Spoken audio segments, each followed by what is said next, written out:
Hi everybody, I'm Jeff Hirsch. I'm here at the Money Show in Philadelphia. I'm with Eric Basmajian, and he is an analyst at FA Trader. We've been discussing his outlook for continuing decline in interest rates and waiting for that consumption decline to begin. Yep. But in order to defend a portfolio against that, you have some more income-oriented and defensive positions that you look at. That's right. So we look at trends in the economy, and we look at how asset prices perform when the economy is decelerating and how it performs when the economy is accelerating. And we're clearly, in your view, in deceleration. We're clearly in deceleration. So historically, your best performing assets are treasury bonds, because interest rates decline, the bond prices go up.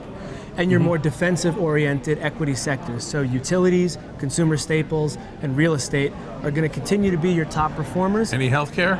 Healthcare is in there as well, that's correct. So those four sectors are your main defensive sectors that perform better than the average when growth is decelerating. And you're also looking for high dividend or high yielding stocks in those areas, or ETFs so or something? We focus less on the yield, more on the direction that the price is going to go. Okay. So the fact that utilities and those sectors have high dividend yields is more coincidental. We're not looking for the income.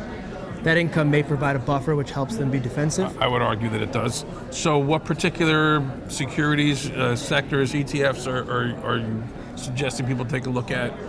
Any individual stocks or all? So we don't do any individual stock work. We do mostly ETF work, and we typically express the positions in the most common ETFs. Like XLU, XLP, VNQ, XLP, XLV, TLT is a bond proxy. TLT's done quite well this year. TLT has done very well this year. Especially since May. That's correct. Which is when we get into it seasonally. Exactly.